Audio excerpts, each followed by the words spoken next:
Surat Paulus kepada Filemon. Surat ini ditulis di salah satu saat ketika Paulus berada dalam hukuman penjara dan pada dasarnya merupakan suratnya yang paling pendek dalam perjanjian baru.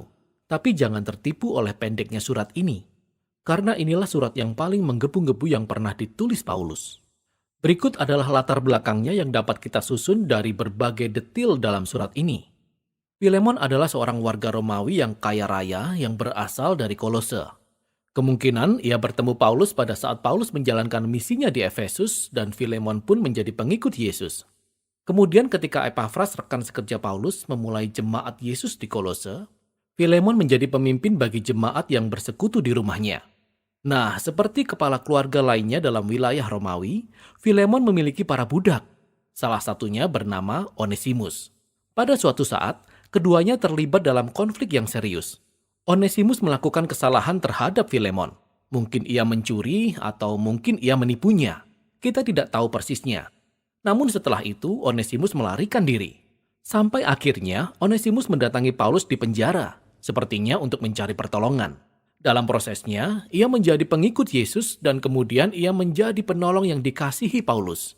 Jadi Paulus berada dalam situasi yang sangat sulit dan rumit saat ia menulis surat ini. Ia berniat meminta Filemon tidak saja untuk mengampuni Onesimus dan menerima dia kembali, tapi juga untuk merangkulnya sebagai saudara di dalam Mesias dan bukan lagi sebagai budak.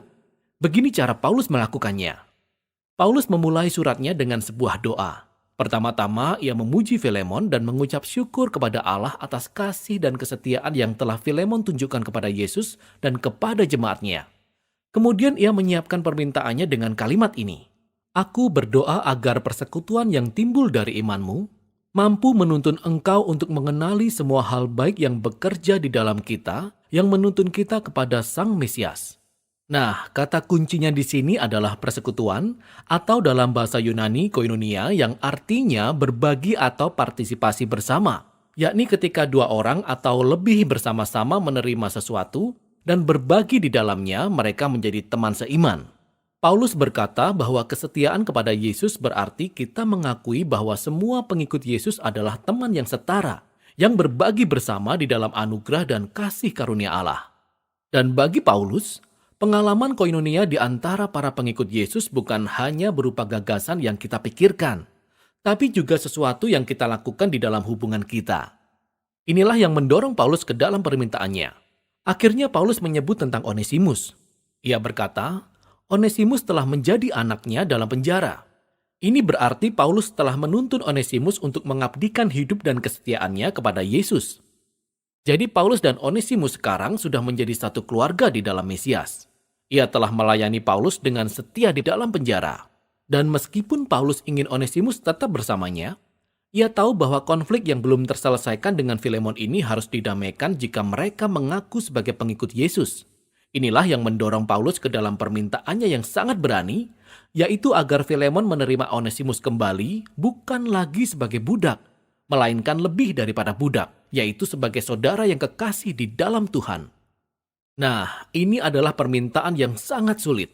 Di bawah hukum Romawi, Filemon memiliki hak yang sah untuk membuat Onesimus dihukum atau dipenjarakan.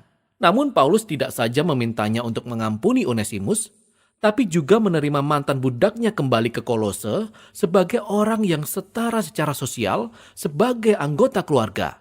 Ini lebih dari sekedar meminta kebaikan. Belum pernah terjadi sebelumnya.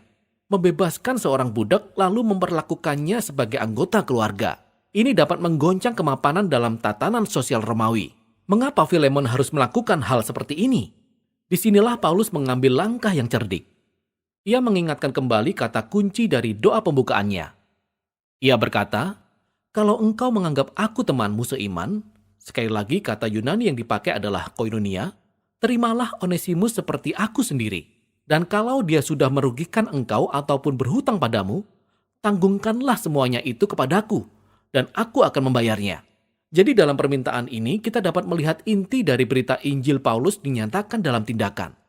Pertama-tama tentang pendamaian, seperti yang ia katakan kepada jemaat di Korintus, dalam Mesias, Allah telah mendamaikan dunia dengan dirinya dengan tidak memperhitungkan dosa-dosa mereka. Jadi dalam situasi ini, Paulus menempatkan dirinya dalam posisi Yesus. Ia akan menanggung semua akibat dari kesalahan Onesimus.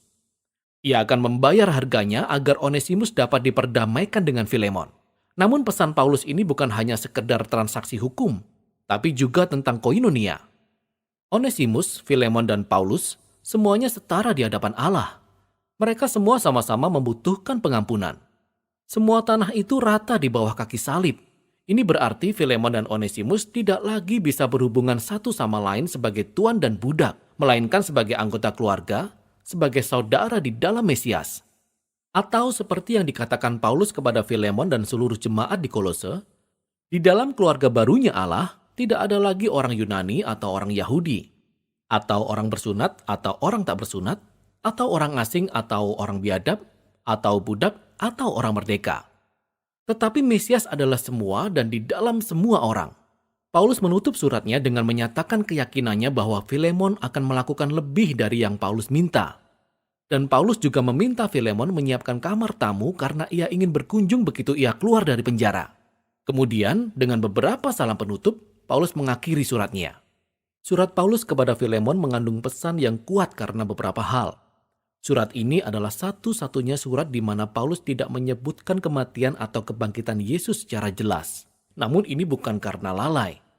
Paulus tidak perlu menjelaskan salib dengan kata-kata karena ia telah menunjukkannya melalui tindakannya. Disinilah Paulus mewujudkan makna salib dengan menjadikan dirinya tempat di mana Onesimus dan Filemon didamaikan dengan Allah dan kemudian dengan satu sama lain. Surat ini juga menunjukkan kepada kita bahwa tujuan dari kabar baik tentang Yesus bersifat sangat pribadi, tetapi tidak hanya untuk diri sendiri. Karena sekarang Filemon dan Onesimus adalah saudara di dalam Mesias, maka hubungan mereka sebagai tuan dan budak sudah tidak berlaku lagi. Keluarga pengikut Yesus adalah tempat di mana semua orang setara dalam menerima kasih karunia Allah. Ini adalah bentuk masyarakat baru atau manusia baru, seperti yang disebutkan dalam suratnya kepada jemaat di Kolose, di mana nilai seseorang dan status sosialnya tidak ditentukan oleh ras atau jenis kelamin atau tingkat sosial ekonominya. Di dalam Mesias, hanya ada manusia-manusia baru yang merupakan teman yang setara, yang berbagi bersama dalam rahmat Allah yang membawa pemulihan melalui Yesus. Dan inilah inti dari surat Paulus kepada Filemon.